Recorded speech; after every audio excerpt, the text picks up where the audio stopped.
Hi friends, நம்ம தொடர்ந்து black educational officer வட்டார கல்வி அதிகாரி இந்த எக்ஸாமுக்கு உண்டான சிலபஸில் என்னென்ன சப்ஜெக்ட்லாம் வருதோ அதில் நம்ம தமிழ், இங்கிலீஷ், சயின்ஸு, இந்த மாதிரி ஹிஸ்ட்ரி, பாலிட்டி இதெல்லாம் பார்த்துட்ருக்கோம். ஓகேங்களா? இப்போது நான் சுவாலஜிக்கு ஏற்கனவே ஒரு ஃபஸ்ட் நோட்டில் என்னுடைய நோட்ஸ் நான் வீடியோவில் போட்டிருப்பேன். இது செகண்ட் நோட்டு. ஓகேங்களா? இந்த செகண்ட் நோட் பாருங்கள் என்னென்ன டாபிக்லாம் இதில் கவர் ஆகுது அப்படின்னு சொல்லிட்டு. பெண் இனப்பெருக்க மண்டலம், நோய் தடை காப்பு மண்டலம், ரத்தம் அண்ட் அதோடைய சர்க்குலேஷன், சரிவிகித உணவு, அது உண்டாக்கக்கூடிய அந்த குறைபாடு நோய்கள், மனித உடற்செயலியல். ஓகேங்களா? இதில் பாருங்கள், இந்த பெண் இனப்பெருக்க மண்டலத்தில் நமக்கு ரிப்பீட்டடான கொஸ்டின்ஸ் வரும். அதேமாதிரி நோய் தடை காப்பு மண்டலம், பிளட்டு, இதெல்லாம் ஒமிட் பண்ணவே முடியாது இந்த ஏரியாலாம் கொஸ்டின்ஸ். அதேமாதிரி டிசீஸ். ஓகேங்களா? ஸோ இந்த நோட் ரொம்பவே நமக்கு இம்பார்ட்டண்டான ஒரு நோட். வாங்க இதில் என்னென்னலாம் நோட்ஸ் நான் எடுத்திருக்கேன் அப்படின்னு பார்க்கலாம். ஃபஸ்ட் நோட்டோடைய அந்த லாஸ்ட்டில் என்னென்னா ஆண் இனப்பெருக்க மண்டலம். அந்த ஆண் இனப்பெருக்க மண்டலத்தோடைய இது லாஸ்ட் பார்ட். இதுதான் லாஸ்ட் நோட்ஸ். இது பாருங்கள், இதோட முடிஞ்சிரும். அடுத்தது பெண் இனப்பெருக்க மண்டலம் ஸ்டார்ட் ஆகிடும். இதோட நமக்கு ஆண் இனப்பெருக்க மண்டலம் முடிஞ்சிடும். ஓகேங்களா? பாருங்கள், செமன். ஓகேங்களா? செமன் அப்படின்றது என்னென்னலாம் இந்த செமனுக்குள்ளே இருக்கும் அப்படின்னா 3 சுரப்பிகளும் சேர்ந்த திரவம் தான் இந்த செமன். ஓகேங்களா? இதில் என்ன இருக்கும் அப்படின்னா ஸ்பெமட்டோசோவா. இது 2.5% இருக்கும். ஓகேங்களா? இது அந்த விந்தகத்தில் உருவாகக்கூடியது. அதுக்கு பின்னாடி இது விந்தக அந்த சுருண்ட குழாய் அதில் போயிட்டு ஸ்டோர் ஆகக்கூடியது. ஓகேங்களா? நெக்ஸ்ட் செமினல் திரவம். இந்த செமினல் திரவம் எவ்வளோ பர்சன்டேஜ் இதில் இருக்கும் அப்படின்னா 60லேருந்து 75% இருக்கும். ஓகேங்களா? இதில் என்னென்ன இருக்குன்னா அமினோ அமிலம், பிரக்டோஸ், அந்த மாதிரியான நொதிகள் எல்லாமே இருக்கும். இந்த பிரக்டோஸ் நம்ம இரட்டை சர்க்கரைன்னு சொல்லுவோம். ஓகேங்களா? இதெல்லாம் நம்ம ஏற்கனவே அந்த நோட்லேயே நான் சொல்லியிருப்பேன். நெக்ஸ்ட் ப்ராஸ்டேட் திரவம். இது 25 to 30% இது இருக்கும். ஓகேங்களா? இதில் என்னென்ன இருக்கும் அப்படின்னா சிட்ரிக் ஆசிட் இருக்கும், துத்தநாகம், அசிட் ஃபாஸ்படேஸ் இது இருக்கும். ஓகேங்களா? இது பாருங்கள், ஃபல்ஃபோ யூரித்ரல், அப்படி இல்லைன்னா கௌபஸ் திரவம். இதெல்லாம் நமக்கு கேட்கலாம். ஓகேங்களா? கௌபஸ் திரவம்னா என்ன அப்படின்னா ஃபல்ஃபோ, இது யூரித்ரல், அதுதான் இந்த ஹவுபஸ் திரவம் அப்படின்னு சொல்கிறாங்க. இது எவ்வளோ இருக்குன்னா 1லேருந்து 5% வரைக்கும் இருக்கும். இதில் என்னென்னலாம் இருக்கும் அப்படின்னா கேலக்டோஸ் அப்படின்ற கார்போஹைட்ரேட் இருக்கும், மியூக்கஸ் இருக்கும். அந்த வளவளப்பான தன்மைக்கு காரணம், இதெல்லாம் கொஞ்சம் டீப்பாகவே நம்ம படிக்கணும்ப்பா. ஏன்னா நமக்கு ஒரு டிகிரி லெவலில் நம்ம படிக்கிறோம். அப்படிங்கும்போது கண்டிப்பாக நம்ம அந்த ஆண் இனப்பெருக்க மண்டலமாக இருந்தாலும் சரி, பெண் இனப்பெருக்க மண்டலமாக இருந்தாலும் சரி, கொஞ்சம் டீப்பாகவே நம்ம படிக்கணும். அப்போது அந்த வளவளப்புக்கு என்ன காரணம் அப்படின்னா அந்த இதில் ஒரு மியூக்கஸ் அப்படின்ற ஒரு திரவம் அதில் இருக்கிறதுனால தான். ஓகேங்களா? இந்த கேலக்டோஸ் ஒற்றை சர்க்கரை. இங்கே ஃப்ரக்டோஸ் பார்த்தோம் பார்த்தீங்களா, அது இரட்டை சர்க்கரை. இந்த கேலக்டோஸ் அப்படின்றது ஒற்றை சர்க்கரை. நெக்ஸ்ட் பாருங்கள், இதெல்லாம் கேட்பாங்க. செம்மனில் காணப்படக்கூடிய 2 கார்போஹைட்ரேட்டுகள் என்ன அப்படின்னா நம்ம ஃப்ரக்டோஸ் அப்படின்றது இரட்டை சர்க்கரை, நான் ஏற்கனவே சொன்னேன்ல அதே தான். கேலக்டோஸ் அப்படின்றது ஒற்றை சர்க்கரை. ஓகேங்களா? இது மாதிரிலாம் நீங்கள் பாயிண்ட் அவுட் பண்ணி நீங்கள் படிச்சுக்கணும். அதாவது நம்ம ஒரு ரன்னிங் நோட்ஸ் எடுக்கிறது இது கிடையாது. நம்ம ஹேண்ட் ரைட்டிங் நீட்டாக இருக்கணும், நம்ம புரிகிற மாதிரி எழுதணும், நமக்கு புரிகிறதா நம்மளுடைய நோட்ஸ். ஓகேங்களா? ஆனால் அடுத்தவங்களுக்கு நம்ம ப்ரெசென்ட் பண்ணும்போது இந்த மாதிரி ப்ரெசென்ட் பண்ணால் யாருக்குமே புரியாது. அடுத்தவங்களுக்கு நம்ம நோட்ஸோ மெட்டீரியலோ கொடுக்கும்போது நல்லா தெளிவாக கொடுக்கணும். இது நமக்கு உண்டான நோட்ஸோ நமக்கு மட்டும் புரிஞ்சால் போதும். உங்களுக்கு புரியுதா இல்லையான்னு எனக்கு தெரியலை. நான் ரன்னிங் நோட்ஸை தான் எடுத்திருப்பேன். ஒரு சிஸ்டர் எனக்கு கால் பண்ணி சொன்னாங்க, மேம் நீங்கள் வீடியோ போடுறது பக்கத்தில் ஒருத்தங்க உட்காந்து சொல்லி கொடுக்குற மாதிரி இருக்குது, எங்களுக்கு கொஞ்சம் ஈஸியாகவே புரியுது அப்படின்னு சொன்னாங்க. அது எந்தளவுக்கு உண்மை என்னன்னு எனக்கு தெரியல.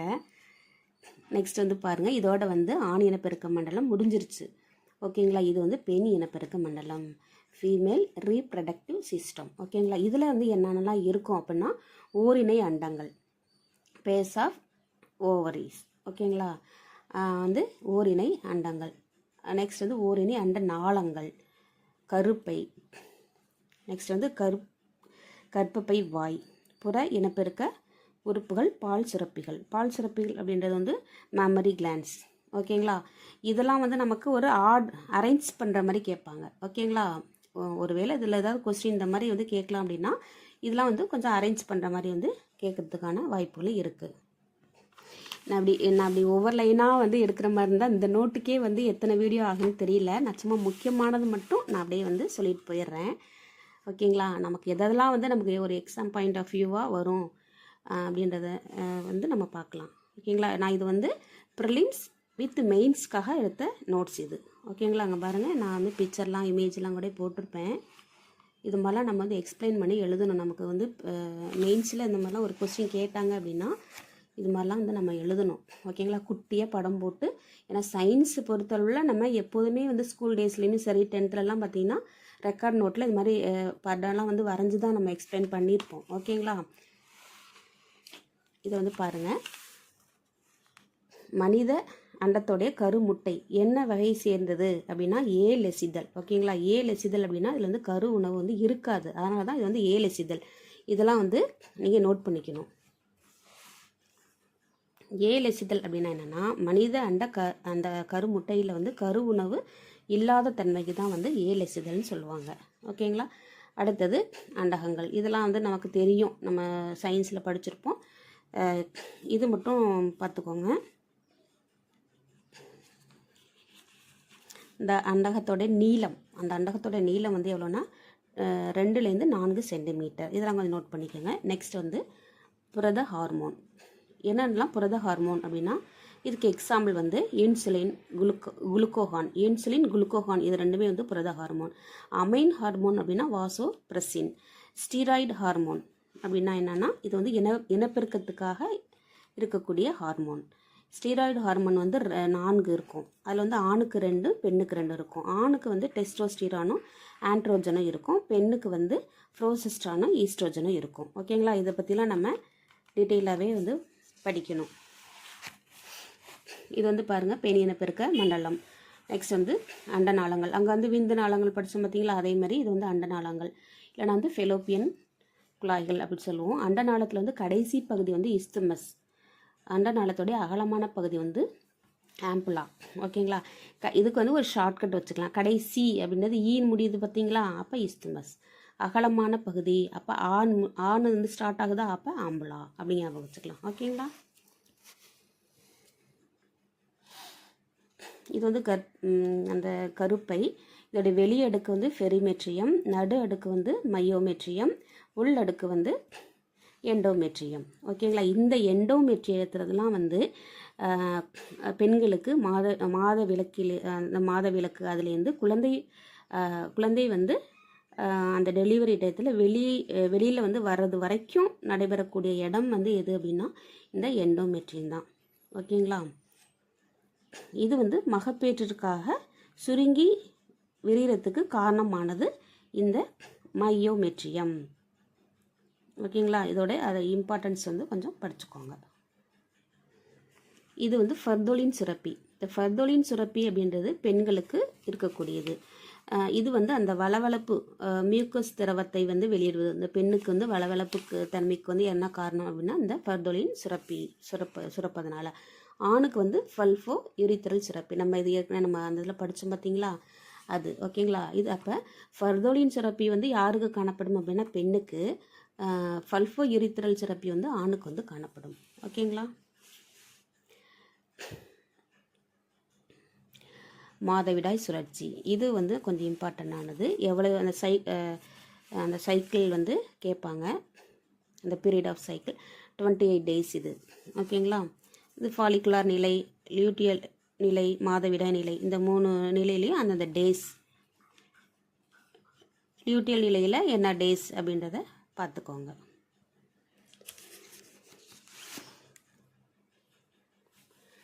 அதுக்கடுத்தது பாருங்கள், இது வந்து கர்ப்பகால ஹார்மோன் என்னென்னா ப்ரோசிஸ்ட்ரான். ப்ரெக்னன்சி அப்போ ப்ரோ அப்படி வருது பார்த்தீங்களா, அது ஒரு ஷார்ட்கட்டாக நீங்கள் வச்சுக்கலாம். 2ஆம் நிலை பால் பண்புகள் வந்து ஈஸ்ட்ரோஜன், இதை நம்ம ஏற்கனவே வந்து பார்த்தோம். மாதவிடாய், பால் சுரப்பு அண்டு இந்த பெண் குரல், இதுக்கு எல்லா அந்த 3க்குமே காரணம் வந்து இந்த ஈஸ்ட்ரோஜன் தான். ஓகேங்களா. மனிதனுடைய ஒரு காலம் வந்து எவ்வளோ டேஸ் அப்படின்னா 280 டேஸ், இல்லைன்னா வந்து ஒரு 10 months. கரு உறாத அண்டத்தின் வாழ்நாள் காலம் வந்து 12லேருந்து 24 hours வரைக்கும் தான். ஓகேங்களா. நெக்ஸ்ட் வந்து இங்கே வந்து பாருங்கள், மாதவிடாய் முடிவில் வந்து ஹார்பஸ் லூட்டியம் அப்படின்றது ஒரு வடுவாக மாறும். அதுதான் வந்து இந்த ஹார்பஸ் ஆல்ஃபிகன்ஸ் அப்படின்னு சொல்லி பேர். ஓகேங்களா. இதெல்லாம் உங்களுக்கு கொஞ்சம் புதுசாக இருக்கும். ஏன்னா நீங்கள் வந்து ஒரு ப்ரிலிம்ஸோ மெயின்ஸோ நீங்கள் படிச்சிருந்தீங்கன்னா இதெல்லாம் கொஞ்சம் டீப்பாக படிச்சிருப்பீங்க. இது வந்து உங்களுக்கு கொஞ்சம் புதுசாகவே தான் இருக்கும். அதேமாரி இதை வந்து பாருங்கள், அண்டத்தில் வந்து ஒட்டி காணப்படக்கூடிய மெல்லிய ஒளிப்புகும் தன்மை கொண்ட சவ்வுக்கு பேர் வந்து விட்டலின் சவ்வு. ஓகேங்களா. இது வந்து அண்டம் அப்படின்றது பெண்ணுக்கு வந்து அந்த மெல்லிய ஒளிப்புகும் தன்மை கொண்டது வந்து விட்டலின் சவ்வு. இங்கே வந்து பாருங்கள், இந்த விட்டலின் சவ்வுக்கு அடுத்து காணப்படக்கூடிய ஒளிப்புகும் தன்மை கொண்ட சவ்வுக்கு பேர் வந்து சோனா ஃபெலிசிட்டா. சோனா ஃபெலிசிட்டா அப்படின்றது இந்த விட்டலின் சவ்வுக்கு அடுத்து காணப்படக்கூடியது. அடுத்தது வந்து கரோனா ரேடியேட்டா அப்படின்னா அந்த வெளி உரையில் உள்ள தடித்த சவ்வுக்கு பேர் வந்து கரோனா ரேடியேட்டா. ஓகேங்களா. தாய்ப்பால் வந்து எவ்வளோ முக்கியம் அப்படின்றது தெரியும். அதாவது இதோடைய கலோரி மதிப்பு வந்து 70லேருந்து 100 ml. தாய்ப்பாலில் உள்ள எந்த புரதம் குழந்தையை வந்து சுவாசம் அண்டு நோய் தொற்றிலிருந்து பாதுகாக்கிறது அப்படின்னா லாக்டோபெரின். இது கொஞ்சம் இம்பார்ட்டன்ட். அதுக்கு அடுத்தது நோய்த்தடை காப்பு மண்டலம். ஓகேங்களா. நோய்த்தடை காப்பு மண்டலம் WBC வந்து உடலின் போர்க்காவலன் அப்படின்னு சொல்லி அழைக்கிறோம். ஓகேங்களா. அதுக்கடுத்து இந்த நோய்த்தடை காப்பியருடைய தந்தை வந்து எட்வர்ட் ஜென்னர். இதை பற்றிய படிப்பு வந்து பேத்தாலஜி அப்படின்றது இந்த நோய்களை பற்றிய படிக்கக்கூடிய அந்த ஸ்டடி. புரோட்டோசோவினால் ஏற்படக்கூடிய நோய்கள். இந்த புரோட்டோசோவாவில் வந்து என்னென்ன நோய்கள் வந்து ஏற்படும் அப்படின்னா மலேரியா. அப்போது இது எப்படி படிக்கணும் அப்படின்னா, இந்த புரோட்டோசோவா நோய்கள் அப்படின்னா என்னென்னலாம் வந்து புரோட்டோசோவா நோய்கள் அப்படின்னு சொல்லி படிக்கணும். ஃபஸ்ட்டு மலேரியா அப்படி வந்து ஒன்று ஒன்றா பார்க்கலாம். ஓகேவா. இந்த மலேரியா அப்படின்னா அது ஃபஸ்ட்டு வந்து நம்ம தெரிஞ்சுக்கிறது அந்த பாதிக்கக்கூடிய அந்த இடம் எங்கே வந்து மலேரியா வந்து எஃபெக்ட் ஆகும் அது. நெக்ஸ்ட் வந்து அது ஒட்டுண்ணி, அந்த மலேரியாவுக்கு காரணமான என்னென்ன ஒட்டுண்ணி. ஓகேங்களா. அதுக்கு அடுத்தது இந்த பரவுவதற்கு வந்து என்ன ரீசன் அப்படின்னு சொல்லி பார்க்கணும். ஓகேங்களா. இந்த பிளாஸ்மோடியம் ஃபால்சிபேரம் அப்படின்றது தான் வந்து இந்த தீவிர மலேரியா நோய். இது வந்து என்னென்னா கருநீர் காய்ச்சல், பிளாக் வாட்டர் ஃபீவர் அப்படின்னு சொல்லி, அதாவது பிளாக் வாட்டர் ஃபீவருக்கு காரணமான இந்த மலேரியா வந்து என்னென்னா பிளாஸ்மோடியம் ஃபால்சிபேரம். ஓகேங்களா. இது வந்து என்னென்னா ஆர்பிசியை தாக்கி யூரின் வழியாக பிளட் வந்து லீக் ஆகிற ஸ்டேஜ் தான் இந்த பிளாக் கருநீர் காய்ச்சல் அப்படின்றது. அடுத்தது பாருங்கள், இதுக்கு அந்த இது வந்து பரவுறதுக்கு என்ன காரணம் அப்படின்னு சொல்லி அதை வந்து நம்ம பார்க்கணும். ஓகேங்களா. பெண் அனாஃபிலஸ் கொசு. ஓகேங்களா. இது வந்து பெண் அனாஃபிலஸ் கொசு வந்து மலேரியாவை உண்டு பண்ணக்கூடியது. ஆண் அனாஃபிலஸ் கொசு வந்து தாவரத்தை வந்து தாக்கக்கூடியது. ஓகேங்களா. சர் ரொனால்ட் ராஸ் இவர் வந்து என்ன பண்ணியிருக்கிறாரு அப்படின்னா 1902 இதில் பிளாஸ்மோடியத்தை வந்து அந்த நோய் வந்து உண்டாக்கி பரவும் முறை பற்றி விளக்கி நோபல் பரிசு வந்து பெற்றிருக்கிறாரு. ஓகேங்களா. இது வந்து ஜென்ரலாக என்னென்னா இந்த மலேரியாவுக்கு மருந்து சின்கோனா அப்படின்ற மரம். இது வந்து கொய்னா மருந்து, குயினைன் அப்படின்னு சொல்லுவாங்க. இது வந்து இந்த சின்கோனா மரப்பட்டையிலிருந்து பெறக்கூடியதான் இந்த கொய்னா மருந்து. பிளாஸ்மோடியம் உயிரியை மலேரியா நோய் உற்றவர்களில் ஃபஸ்ட்டு வந்து யார் வந்து கண்டறிந்தவர் அப்படின்னா சார்லஸ் லெவாரன் அப்படின்றது. இதாவது இயர். அனாஃபிலஸ் கொசுவிற்கும் பிளாஸ்மோடியத்திற்கும் உள்ள தொடர்பை வந்து விளக்கியவர் கிராசி. இது வந்து ஜென்ரலாக ஒரு மெயின்ஸ் ஓரியன்டாக நான் வந்து எழுதியிருப்பேன். இந்த மாதிரிலாம் வந்து நம்ம கோட் பண்ணி எழுதணும். இது வந்து நமக்கு வந்து அந்தளவுக்கு ஒரு இம்பார்ட்டன்ட் கிடையாது. இங்கே எழுதியிருக்கேன் பார்த்தீங்களா, 2023க்கான தீம். இது வந்து கருப்பொருள். இந்த மாதிரி ஒரு வேர்டு மலேரியா டே இது மாதிரி வந்துச்சு அப்படின்னா அதை இது கோட் பண்ணி இப்படி பாக்ஸ் பண்ணி எழுதுவோம் மெயின்ஸுக்கு. ஓகேங்களா? இதோடைய தீம் வந்து என்ன அப்படின்லாம் நம்ம எழுதணும் அப்படின்னா நம்மளுடைய பேப்பருக்கும் மற்றவங்களுடைய பேப்பருக்கும் நல்லாவே நான் வந்து டிஃப்ரென்ஸ் தெரியும். ஓகேங்களா? அதுக்காக நான் அதை வந்து எழுதினது. இது வந்து நமக்கு முக்கியம் கிடையாது. இந்த மலேரியாவுக்கு என்னென்ன மருந்துகள் அப்படின்னா குழந்தைகளுக்கு வந்து சல்ஃபோடாக்சின், பைரிமித்ரைன் இதெல்லாம் வந்து குழந்தைகளுக்கு கொடுக்கக்கூடியது. இது அந்த அனாஃபிலஸ் கொசு வந்து கடிப்பதனால அந்த நம்மளுடைய உடலில் வந்து ஒரு நச்சு பொருள் ஏற்படும் பார்த்தியா, அந்த நச்சு பொருளுக்கு வந்து என்ன பேர் அப்படின்னா ஹீமோசோயின் அப்படின்றது தான் அந்த நச்சு பொருள். ஓகேங்களா? இதெல்லாம் நிறைய இருக்குது. இதெல்லாம் ஃபுல்லாக நம்ம வீடியோவில் வந்து போட முடியுமா என்னன்னு தெரியல. நான் முக்கியமானது மட்டும் கொசுவை அழிக்க பயன்படுத்தும் பாக்டீரியா வந்து பேசிலஸ் துரின்சஸ், கொசு ஒழிப்பு தினம். இதெல்லாம் நமக்கு அவ்வளோ இது இம்பார்ட்டன்ட் கிடையாது. ஏன்னா நமக்கு கேட்குறதே வந்து சயின்ஸில், அதுவும் வந்து இது வந்து சுவாலஜியில் வந்து ஒரு 6 அதிகபட்சம் வந்து ஒரு 6 கொஸ்டின் இல்லைனா ஒரு 7 கொஸ்டின் கேட்பாங்க. அதுக்கு எது இம்பார்ட்டண்ட்டான ரொம்ப இம்பார்ட்டன்ட் அது மட்டும் நம்ம கொஞ்சம் பார்த்துட்டா கூட போதும். அதுக்கு ஃபயோரியானே தெரியும் நமக்கு. அந்த பல்படி ஃபயோரியா பல்படி சொல்லும் பார்த்தீங்களா, அப்போ பல்லு. ஏண்டமிபா சின்ஸ்வேலிஸ் இந்த ஒட்டுண்ணிக்கு பேர். ஓகேங்களா? இது வந்து இந்த மாதிரியான பாதிப்பெல்லாம் ஏற்படுத்தும். அதுக்கு டயரியானாவே தெரியும், சீதபேதி, வயிற்றுப்போக்கு இந்த மாதிரி. இதோடைய ஒட்டுண்ணி வந்து எண்டமிபா ஹிஸ்டோஸ்டிகா. ஓகேங்களா? நெக்ஸ்ட் வந்து ஆப்பிரிக்க தூக்க வியாதி. இது வந்து என்ன இதை வந்து பாதிக்கும், எந்த உறுப்பை பாதிக்கும், இதுக்கு காரணமான ஒட்டுண்ணி, இதுக்கு காரணமான பூச்சி டிசி பூச்சி அப்படின்றது கலா அசார் அப்படின்னா டம் காய்ச்சல். ஓகேங்களா? இது எல்லாமே வந்து நமக்கு புரோட்டோசோவா நோய்கள். அதுக்கு அடுத்தது வந்து பாருங்கள், இது வந்து பாக்டீரியாவால் ஏற்படக்கூடிய டிசீஸ். கொஞ்சம் வெயிட் பண்ணுங்கள்.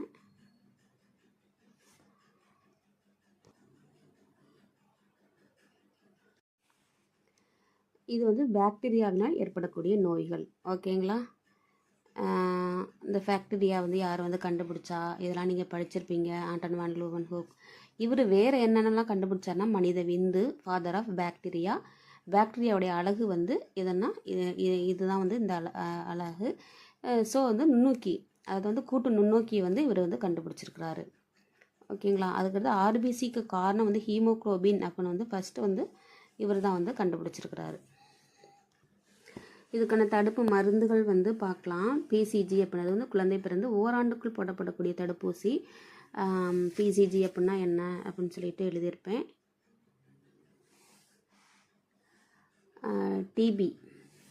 டிபிக்கு வந்து என்ன மருந்து அப்படின்ட்டு, இது வந்து ஒரு ஆன்டிபயோட்டிக். பிசிஜி ஸ்ட்ரெப்டோமைசின், இதுக்கு பேர் வந்து ஸ்ட்ரெப்டோமைசின். முத்தடுப்பு ஊசி டிபிடி அப்படின்னா அது வந்து என்னது, இரட்டை ஊசி அப்படின்றது டிடி. லெப்ரோசிக்கு வந்து சல்ஃபாட்ரக்ஸ் செலட்டோன் அப்படின்ற ஒரு மருந்து. டைஃபாய்டுக்கு வந்து பொதுவாக கொடுக்கக்கூடிய மருந்து. இது வந்து தற்போதைக்கு உள்ள மருந்து வந்து சிப்ரோஃப்ளாக்சின் அப்படின்றது. அதுக்கடுத்து பூஞ்சை நோய்கள், ஃபங்கி டிசீஸில் வந்து ஆஸ்துமா, இந்த மாதிரி ஆத்லட்ஸ் ஃபுட் அப்படின்னு சொல்லுவாங்க. அப்போ இதுக்கு காரணமான பூஞ்சை என்ன, அது வந்து எந்த இடத்த வந்து பாதிக்கும் அப்படின்றது. ஆத்லட் அப்படின்னாவே நம்ம வந்து ஒரு கால், அந்த மாதிரி ஃபுட்டு அப்படின்றது கால், அப்போ காலடி நோய் அப்படி ஞாபகம் வச்சுக்கோங்க. பூஞ்சை வந்து டினியா ஃபெடிஸ் அப்படின்றது பாதிக்கும் இடம் வந்து அந்த கால் பகுதியில் உள்ள தோல், ஸ்கின்னை வந்து இதுவும். அதே மாதிரி நம்ம ட்ராண்ட்ரஃப் பொடுகு, இது வந்து ஒரு பூஞ்சை தான். இதுக்கு காரணமான இந்த பூஞ்சையோட பேர் டினியா ஹேபிட்டிஸ் அப்படின்றது. கேப் அப்படின்றது தலைக்கு போடுறது. ஸோ இது வந்து தலையை தாக்கக்கூடிய பொடுகு பூஞ்சைக்கு காரணமானது இந்த டினியா ஹேபிட்டிஸ் அப்படின்றது. இது மாதிரிலாம் ஷார்ட்கட் வந்து நம்மளாவே போட்டுக்கணும். ஏன்னா நம்ம சயின்ஸ்லலாம் கொஞ்சம் வாயில் நுழையாத பேராக தான் இருக்கும்.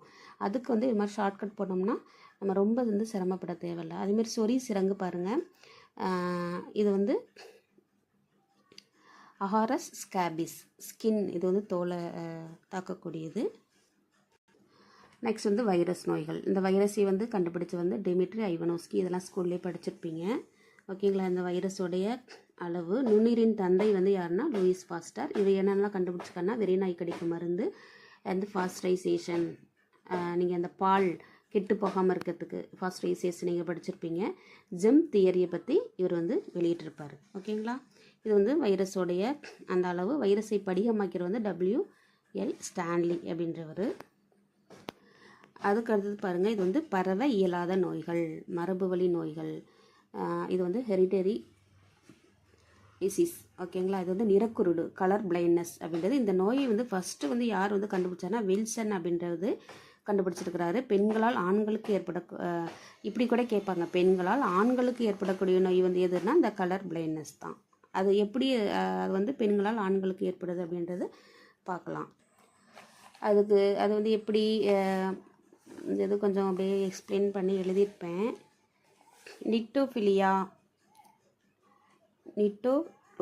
நிட்டோலோபியா இந்த நைட் பிளைண்ட்னஸ், இதனால் வந்து இது வந்து கண்ணில் வந்து பாதிப்பு ஏற்படக்கூடியது. இங்கே வந்து பாருங்கள், பெண்களால் ஆண்களுக்கு ஏற்படக்கூடிய விளைவு.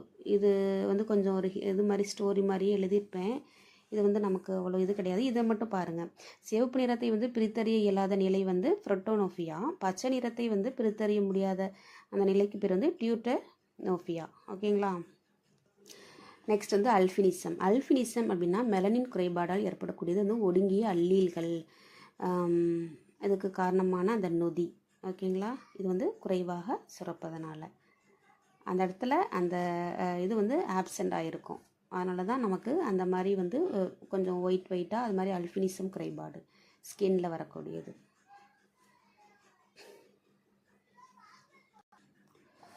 ஹீமோஃபிலியா அப்படின்னா என்னென்னா, இது வந்து ரத்தம் உறையாமல் தொடர்ந்து வந்து போயிட்டே இருக்கும். நான் ஸ்டாப்பாக வந்து இது மாதிரி வந்து போயிட்டே இருக்கும். இதுக்கு பேர் வந்து இன்னொரு பேர் கிறிஸ்டியன் நோய் அப்படின்னு சொல்லுவாங்க. இது வந்து பால் சார்ந்த மரபு கடத்தலால் வந்து வரக்கூடியது. இதை வந்து ஃபஸ்ட்டு கண்டுபிடிச்சது வந்து ஜான் கோட்டோ அப்படின்றது. இது வந்து ஒரு ராயல் டிசீஸ்ன்னு சொல்கிறாங்க. ஏன் ராயல் டிசீஸ் அப்படின்னா, குயின் விக்டோரியா பரம்பரையில் உள்ளவங்களுக்கு இது வந்து அதிகம் பாதித்ததுனால இது வந்து ஒரு ராயல் விக்டோரியாங்கிறவங்க வந்து ஒரு ராயல், அவங்க வந்து ஒரு ராணி பார்த்தீங்களா. ஸோ அதனால் வந்து ராயல் டிசீஸ்ன்னு சொல்லுவாங்க. இதுக்கு இன்னொரு பேர் வந்து ரத்தம் உறையாமை நோய்.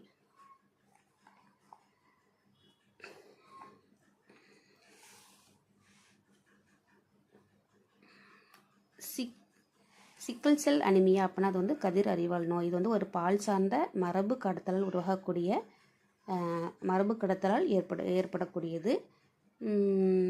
இது வந்து கதிர் அந்த மாதிரி வந்து ஒரு ஷேப்பில் இருக்கும். அடுத்தது பாருங்கள், டவுன் சிண்ட்ரோம்.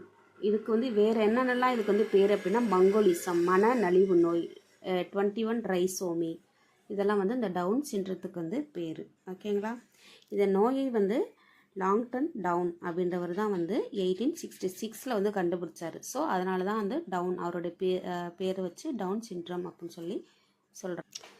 நெக்ஸ்ட் வந்து தலசீமியா அப்படின்னா என்னென்னா ஹீமோக்ளோபின் அண்ட் ஆர்பிசி குறைபாட்டில் காணப்படக்கூடிய இந்த நோய்களுக்கு இந்த நோய் தான் வந்து தலசீமியா அப்படின்றது.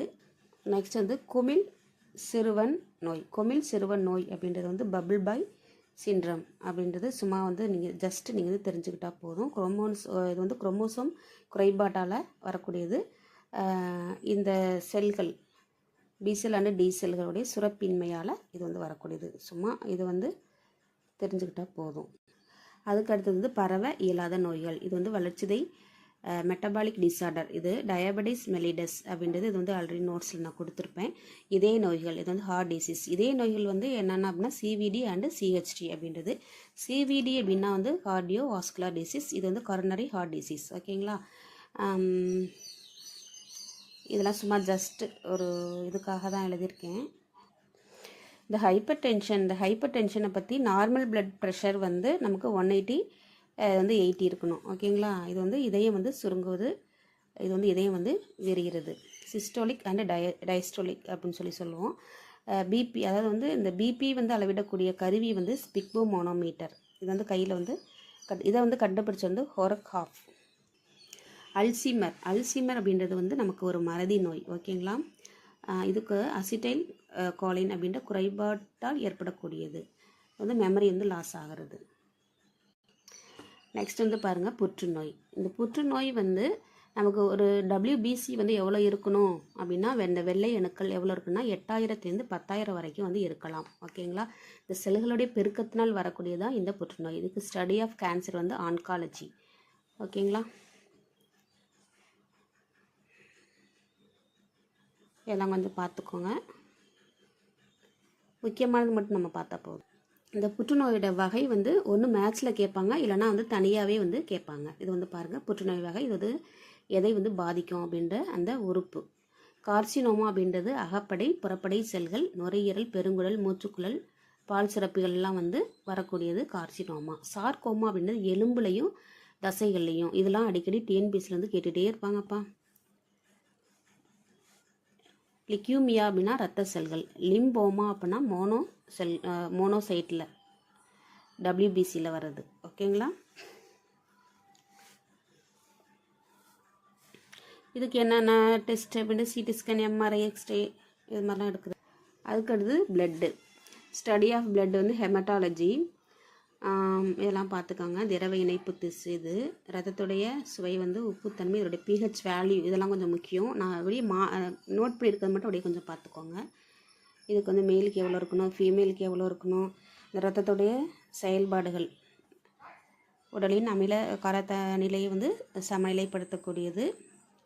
அதுமாரி வந்து நம்மளோட ஹீட்டையும் வந்து பேலன்ஸ்டாக வச்சுக்கும். இதெல்லாம் வந்து கொஞ்சம் பார்த்துக்கோங்க. ரத்தத்தை வந்து சுத்திகரிக்கும் முறைக்கு வந்து பிளாஸ்மோ ஃப்ரீசஸ் அப்படின்னு பேர். இது வந்து கேட்பாங்கப்பா. ABO வகை எனவும் ரத்தம் வந்து ஏற்றுதலையும் கண்டுபிடித்த வந்து லான்ஸ்டீனர். இதில் வந்து WBC வெள்ளை அணுக்களை பற்றி பார்க்குறோம் அப்படின்னா இதெல்லாம் வந்து உடலின் போர்க்காவலன். WBC உருவாகும் இடம். அதாவது எதுவுமே வந்து மேக்சிமம் அழியுமிடம் வந்து நமக்கு மண்ணீரலில் தான் இருக்கும். உங்களுக்கு ஒரு வேளை ஏதோ ஒரு அழியுமிடம் கேட்டாங்க நமக்கு தெரியல அப்படின்னா மண்ணீரல்னு போட்டுருங்க. ஓகேங்களா. அதோடைய வாழ்நாள் காலம் நான் சொன்னேன் பார்த்தீங்களா. இவ்வளோ தான் நம்மளுடைய உடம்புல வந்து இருக்கணும். RBC அண்டு WBCயோட ரேஷியோ. அப்போ RBC வந்து நமக்கு அதிகமாகவும் WBC வந்து இது 1 மடங்குனா இது 600 மடங்கு நமக்கு இருக்கணும். அதுக்கடுத்து வந்து ரத்த வகைகள். இதை வந்து கண்டுபிடிச்ச வந்து லான்ஸ்டீனர் அப்படின்னு சொல்லி பார்த்தோம். இது என்னென்ன வகை இருக்குது, இதுக்கு ஆன்டிஜன் என்ன, ஆன்டிபாடிஸ் என்ன, இதெல்லாம் நமக்கு ரொம்ப டீப்பாக வந்து நமக்கு இப்போதைக்கு தேவைப்படாது. சும்மா அதை மட்டும் நீங்கள் வந்து பார்த்துக்கிட்டா போதும். ABயில் வந்து ஆன்டிபாடிஸ் வந்து இருக்காது. ஓகேங்களா. ஆன்டிஜன் இது மட்டும் பார்த்துக்கோங்க. ஆன்டிஜன் வந்து காணப்படாத ரத்தம் வந்து O. ஆன்டிபாடி காணப்படாத ரத்தம் வந்து AB. யூனிவர்சல் டோனர் அப்படின்னா வந்து O. யூனிவர்சல் ரெசிபியன்ட் அப்படின்னா வந்து AB. இது மட்டும் நீங்கள் கொஞ்சம் இம்பார்ட்டண்ட்டாக நீங்கள் வந்து இந்த பிளட்டில் வந்து பார்த்துக்கலாம். ஓகேவா. இதில் வந்து இன்னொன்று இருக்குது, பாம்பே பிளட் குரூப் அப்படின்னு. இது வந்து ரொம்பவே ரேரு. இதை கண்டுபிடிச்சிட்டு வந்து டாக்டர் YN ஃபிண்டே. ஓகேவா. இது ரொம்ப நமக்கு வந்து தேவைப்படாது. அதுக்கடுத்து வந்து பேலன்ஸ்ட் டயட், சரிவிகித உணவு.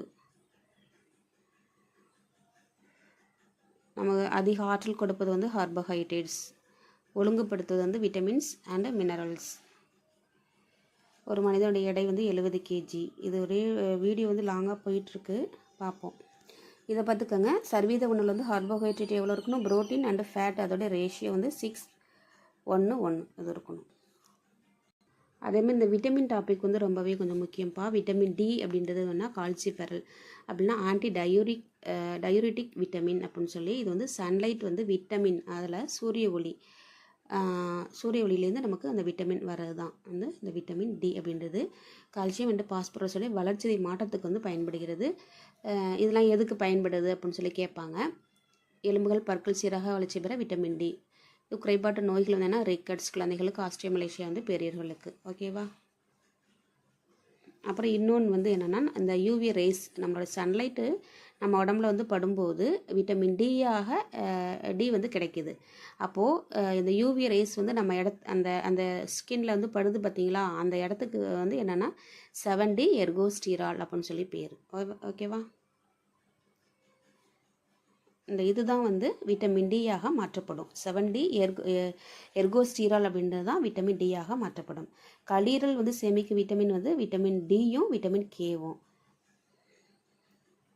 சொன்னேன் பார்த்தீங்களா, யூவி ரேஸ் வந்து எந்த இடத்துல படுதோ அதுதான் வந்து விட்டமின் டியாக சேஞ்ச் ஆகும். இது வந்து 7D எர்கோஸ்டிரால்.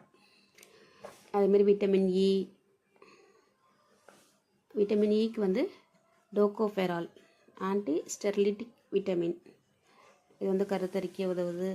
விட்டமின் இ குறைபாட்டால் மலட்டுத்தன்மை வந்து ஏற்படும். ஓகேவா. விட்டமின் கே இரத்தம் உறைதலை வந்து தடுக்கக்கூடியது. இரத்தம் உறைதலில் பங்கேற்கக்கூடிய பிளாஸ்மா புரதம் இதெல்லாம் பார்த்துக்கோங்க. ஃபைப்ரினோஜன் அப்படின்றது உற்பத்தி புரதம் வந்து புரோத்ராம்பின். ஓகேவா. அதுக்கு அடுத்தது வந்து பாருங்கள், நீரில் வந்து கரையும் வந்து விட்டமின்ஸ் என்னென்னா விட்டமின் B1. விட்டமின் B1 அப்படின்னா என்னன்னு தெரியணும். Thiamine, anti beriberi vitamin, anti neuritic vitamin, இதெல்லாம் வந்து விட்டமின் B1க்கு பேர். பசியை தூண்டக்கூடியது. தீட்டப்பட்ட அரிசியில் எந்த விட்டமின் வந்து இழக்கப்படுது அப்படின்னா வந்து விட்டமின் B1. அதனால தான் வந்து கைக்குத்தல் அரிசியை வந்து அதிகமாக வந்து யூஸ் பண்ணுங்க அப்படின்னு சொல்லுவாங்க. இது குறைபாட்டு நோய்கள் பெரி தான் நீங்கள் படிச்சிருப்பீங்க. விட்டமின் B2 அப்படின்றது ரிஃபோஃப்ளேமின். ஓகேவா. விட்டமின் B3 அப்படின்றது நிக்கோட்டினி அல்லது niacin, anti pellagra vitamin. Vitamin B4 adenine. Vitamin B5 pantothenic அமிலம், ஃபேண்டோதனிக் ஆசிட் இதுக்கு பேர். விட்டமின் B6 அப்படின்றது வந்து ஃபைரிடாக்சின். இது வந்து வளர்ச்சிதை மாற்றத்தை வந்து ஏற்படுத்தும். ஆர்பிசி உற்பத்தியில் மிக முக்கிய பங்கு வகிக்கிறது வந்து இந்த B6. ஓகேவா. அதுக்கு அடுத்தது வந்து விட்டமின் B12. இது வந்து சைனோகோபாலமின். இது வந்து ஆர்பிசி உற்பத்திக்கு வழிவகுக்கும். இதில் எதில் வந்து அதிகமாக காணப்படுது அப்படின்னா கோபால்ட் அந்த உலோகத்தில் அதிகமாக வந்து காணப்படுது. ஃபெர்சீனியஸ் அனிமியா இதோடைய குறைபாட்டு நோய். அப்புறம் அது மட்டும் இல்லாமல் மற்ற விட்டமின்கள் வந்து B7 வந்து ஃபயோடின், B9 இதெல்லாம் வந்து கொஞ்சம் மேட்ச்லலாம் கூட கேட்குறதுக்கு வாய்ப்பு இருக்குது. லினோலிக் ஆசிட், எஸ்பிரிடின், ஃபோலிக் ஆசிட். ஃபோலிக் ஆசிட் தான் வந்து நமக்கு வந்து டேப்லெட்லாம் கொடுப்பாங்க பார்த்தியா. ஃபோலிக் ஆசிட் 2 ஃபோலிக் ஆசிட் இருக்குது. விட்டமின் B9 ஒன்று, விட்டமின் D1. இது வந்து சிகப்பு எறும்பு கொடுக்கில் உள்ள ஃபார்மிக் ஆசிட் வந்து உண்டு பண்ணக்கூடிய அந்த ஃபோலிக் ஆசிட். அதுக்கு மனித உடல் செயலியல், உணர்வு உறுப்புகள் என்னன்னா வந்து சென்சரி ரெசிப்டாஸ் அப்படின்னு சொல்லி கண், தோல், காது இதெல்லாம் வந்து உணர்வு உறுப்புகள், உணர்வு ஏற்பிகள். ஓகேங்க. இது வந்து கண்ணோட படம், ஸ்க்ளீரா இல்லை நிறையா இருக்குதுப்பா. அதெல்லாம் வீடியோவில் நம்மளால் வந்து எல்லாத்தையுமே போடவும் முடியாது. இந்த அக்வஸ் ஹியூமர் அப்படின்றது ஒரு நாளைக்கு இவ்வளவு தான் வந்து சுரக்கும். ஓகேவா. விட்டமின் சி வந்து அதிகமாக காணப்படுது இந்த அக்வஸ் ஹியூமர்லையும் வந்து விட்ரஸ் ஹியூமர்லையும். ஓகேவா. இது வந்து 4 மணி நேரத்துக்கு ஒரு தடவை வந்து அந்த வந்து ரீசைக்கிள் ஆகிட்டே இருக்கும். ரீசைக்கிள் ஆகி வெளியில் வந்து தள்ளிகிட்டே இருக்கும். ஓகேவா. இது வந்து ஸ்க்ளீமன் கால்வாய் வழியாக நம்ம கண்ணில் இருக்குது. இந்த இதை நீங்கள் தெரிஞ்சுக்கோங்க. அக்வாஸ் ஹியூமர் வந்து வெளியேறாமல் அடைப்பு ஏற்பட்டால் குளுக்கோமா அப்படின்ற ஒரு கண்ணீர் அழுத்த நோய் வந்து ஏற்படும். அதை வெளியே வராமல் அப்படியே அங்கேயே வந்து ஃபார்ம் ஆயிடுச்சு அப்படின்னா இந்த குளுக்கோமா அப்படின்ற வந்து ஒரு கண்ணீர் அழுத்த நோய் வந்து உருவாகும். அதுக்கடுத்தது பாருங்க, எலும்பு மண்டலம். நமக்கு வந்து எலும்புகள் வந்து எவ்வளோ இருக்கணும், சில்ட்ரன்ஸ்க்கு வந்து எவ்வளோ இருக்கும். ஓகேவா. எலும்புகளில் என்னென்ன இருக்கும். அச்சு சட்டகம். இது வந்து இணையுறுப்பு சட்டகம். ஓகேவா. இதில் வந்து எவ்வளோ கவுண்டிங் இருக்கணும், இதில் வந்து எவ்வளோ கவுண்டிங் இருக்கணும். பாருங்கள், இந்த மண்டையோட்டில் வந்து எவ்வளோ இருக்குன்னா 29 இருக்கும். அதில் வந்து முக எலும்பு வந்து 14, தலையெலும்பு 8, இது வந்து காதெலும்பு இது வந்து 6. அப்போ மண்டையோட்டில் மொத்தம் வந்து இதில் வந்து 22 வந்து இருக்கணும். ஓகேவா. இது வந்து காதெலும்பு. இது வந்து ஹயாய்டு அப்படின்றது யூ ஷேப்பில் இது வந்து கழுத்தில் வந்து காணப்படக்கூடியது. இது வந்து 1 இருக்கும். அப்போ இது டோட்டலாக 29. இது வந்து மண்டையோட்டில் மட்டும் காணப்படக்கூடியது வந்து 22. ஓகேவா. நெக்ஸ்ட் இது தலையெலும்பு எங்கெங்கெல்லாம் தலையெலும்பு இருக்கும் அப்படின்றது 8. இது வந்து காதெலும்பு. இது வந்து காதெலும்பு. இது வந்து நர்வஸ் சிஸ்டம். நரம்புகளோட அடிப்படை அழகு நியூரான்கள். இதெல்லாம் நீங்கள் ஸ்கூலில் வந்து படிச்சிருப்பீங்க. நியூரான் அப்படின்னா இது வந்து ஒரு மெயின்ஸ் ஓரியன்டாக நான் வந்து இதெல்லாம் பிக்சர்லாம் போட்டு வச்சுருப்பேன். சயாட்டிக். ஆக்சான் மிக அதிகமாக காணப்படக்கூடிய நரம்பு செல் வந்து சயாட்டிக். ஆக்சான்கள் அப்படின்றது தான் வந்து இந்த மின் தூண்டலை வந்து கடத்த உதவக்கூடியது. இந்த நியூரான்களில் வந்து செல் பகுப்பு நடைபெறாது. ஏன் நடைபெறாது அப்படின்னா இது வந்து ஒரு நரம்பு செல். இதில் வந்து சென்ட்ரியோல்கள் இருக்காது. அதனால் இது வந்து சென்ட்ரியோல் இருந்தால் தான் நம்முடைய செல் பகுப்புக்கு வந்து உதவும். ஓகேவா? இது வந்து பைபோலார், யூனிபோலார், அவ்வளோதான்ப்பா. ஓகேவா? நீங்கள் வந்து ஒரு ப்ரிலிம்ஸோ இல்லை வந்து ஒரு டிஓக்கு இந்த மாதிரிலாம் வந்து ப்ரிப்பேர் பண்ணணும். ஓகேவா? இது வந்து நமக்கு பிஓலையுமே அந்த சிஸ்டம் எல்லாமே கவர் ஆகிறதுனால தான் நான் இந்த நோட்டையுமே நான் உங்களுக்கு வீடியோவில் வந்து போட்டேன். ஓகேங்களா? இது வந்து உங்களுக்கு யூஸ்ஃபுல்லாக இருந்துச்சு அப்படின்னா வந்து நோட் பண்ணிக்கோங்க. நல்லா வந்து படிங்க. கண்டிப்பாக உங்களால் வந்து ஒரு பிஓவில் ஒரு 100+ வந்து ஸ்கோர் பண்ண முடியும். எஃபோர்ட் போடுங்க. நீங்கள் எந்த அளவுக்கு எஃபோர்ட் போடுறீங்களோ அந்தளவுக்கு தான் நமக்கு வந்து சக்ஸஸ் கிடைக்கும். ஓகேவா? நான் இதெல்லாம் நான் எவ்வளோ கஷ்டப்பட்டு நான் வந்து நோட்ஸ் வந்து எடுத்திருப்பேன் அப்படின்னு சொல்லி அதை வச்சுட்டு நீங்கள் வந்து உங்களுடைய ப்ரிப்பரேஷன் வந்து ஸ்டார்ட் பண்ணுங்கள். கஷ்டப்பட்டால் தான் நமக்கு வந்து சக்ஸஸை வந்து டேஸ்ட் பண்ண முடியும். தேங்க்யூ.